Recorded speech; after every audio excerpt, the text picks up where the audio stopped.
Good afternoon. I thought it would be awesome to have a break from my health updates around Christmas time, so I actually kind of waited, and sometimes it just takes me a bit to just let it all sink in.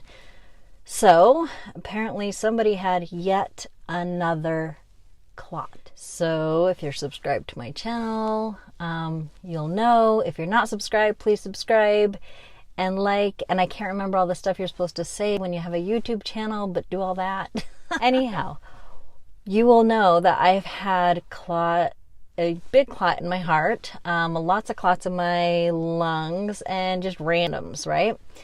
So apparently now all that liver hoopla, there's no distinct evidence that it was a clot. It was what looks like remnants of a clot, of not like there's anything there detectable, but it looks like it was a self-resolving clot in my liver.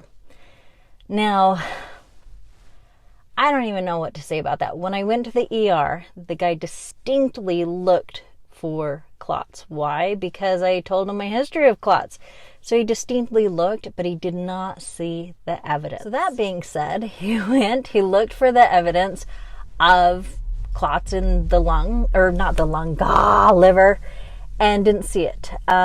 Did see I had that fatty, fat liver, and we kind of went from there.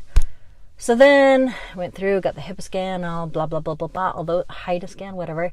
And then had the atrophy in my liver. Well, that was kind of it is a big deal. Like, why would my liver be dying off? Like, that's crazy.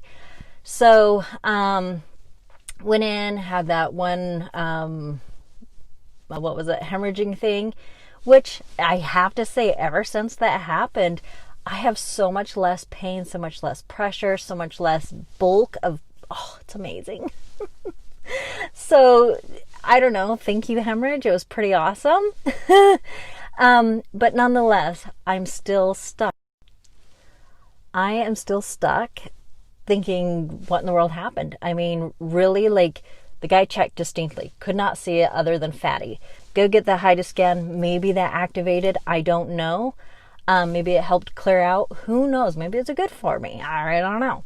Then I go in and I have my atrophy in my liver. Does not make sense whatsoever, but it's dying off. Here's my issue with the whole thing. I went from enlarged spleen and liver when I went in, okay, to the ER that one time. Within a short amount of time to the height scan, very short amount of time, they're seeing slight atrophy. I go to a CT scan and they see atrophy of the liver. My question is, when does it stop? When is this atrophy going to stop? When am I going to feel better? I'm getting pains in my spleen now, and I'm freaking out. Back to the irony of my liver. I do get shooting pains, and I get, the liver pain, but it is so much better. I mean, literally, that hemorrhage, I'm so grateful. It's so weird. It was a huge difference, and I don't get the horrible pains all the time. So that was a good thing, in my opinion. I don't know what it did, but it did something. Now, knowing that I have my spleen pain, it freaks me out thinking, okay, so this part is dying off. We don't know extent. We don't know why for sure.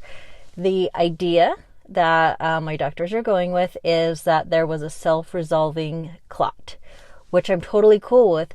But when does the liver stop being angry, and stop dying there? So I do have concerns about that. As far as the spleen, I'm going to get spleen pain. I don't know what to do anymore because, again, how many things can you have, and how many times? I am seeing the doctor frequently. A thing I was going to see, I kind of held off. Sometimes it gets too much, too many things. Like every week, I mean, do you guys realize, every week I can make a new video of some random thing. What? I mean, it just doesn't make sense, and it's just overwhelming to me. I don't like it. So, anyway, what I was thinking is, I went in, had all this done, and I thought I'm going to wait and then talk about it when I have a little more resolution. There's not a lot of resolution. On a good note, I saw my doctor, and I should be starting a clinical trial soon. I have to qualify. Technically, I would have already totally qualified, except for when I went to the ER for one of my visits, my blood levels had dropped within just a few hours, so much that I didn't need a phlebotomy, but then they bounced right up. Then this last time that I went in, my hemoglobin is actually low, like for a normal person low, which is, whatever. I'm not surprised.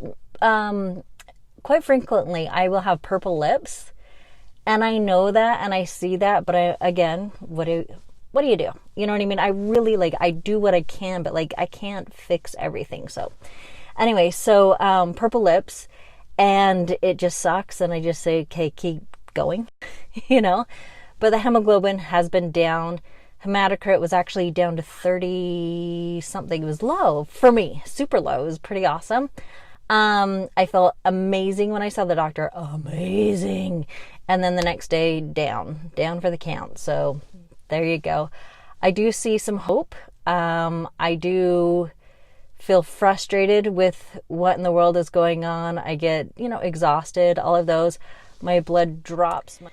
So my blood does whatever it feels like. It goes up, down, all around. The whites are up. They're pretty consistently up. Different parts of it do their things, so they'll go up and down. One thing that concerned me was my RBC,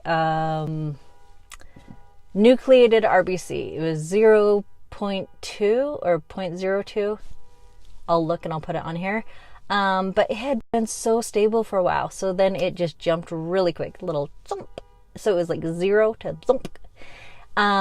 And one weird good thing is they do this thing, it's your tissue death test. It's a weird name. But it's always high on me, but it went down a little. So, maybe, I don't know. Long story short, this is my update. I'm in a lot of confusion. I don't know what's going on. Tomorrow I go to my doctor appointment. Prayers that it's a good one. I am looking forward to doing better, being better. I have been pushing. I have held off telling everyone. I have had many other stresses. I want to share so many things with everyone. There's so much more than just PV. God forbid. If I didn't even have PV, I would be one stressed monkey, literally. But the thing is life happens, and I can't always say what it is because it's someone else's business and not my business to say. So I don't like when people are vague, like weirdos, but sometimes I do have hard news, but it's not my news to say anything. So anyhow, life goes on, and I am going to go grab some groceries really quick, come home, clean the house, feel good, and keep trying. I've had a zillion very sluggish, exhausted, mind-numbing days, and my energy has been in the toilet. And yet, I'm pushing whenever I can. I have a weird toilet story, so if you stayed with me this long, I have a weird one. When I was younger, we lived in England. My mom did a teacher exchange. It was pretty awesome. Fantastic thing. Totally recommend it for everyone. What happened is I was at the age where I would play with Barbies. So when I would go there, they had this fascinating thing in the bathroom. And it was like your Barbies could go in this sprinkly, waterfall fountain, and they would dash and play with it all day. And then one day my mom came in and she's like, "What are you doing? No!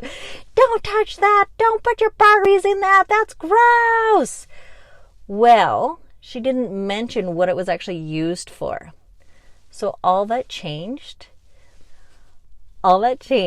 was I had to wait until my mom wasn't home for my Barbies to go and play in their fountain and enjoy sprinkling that water all over. It was years later, literally years later, that I realized that I had had a heyday with the bidet. My Barbies loved it. And no wonder why my mom had a panic, but it probably would have been helpful had she explained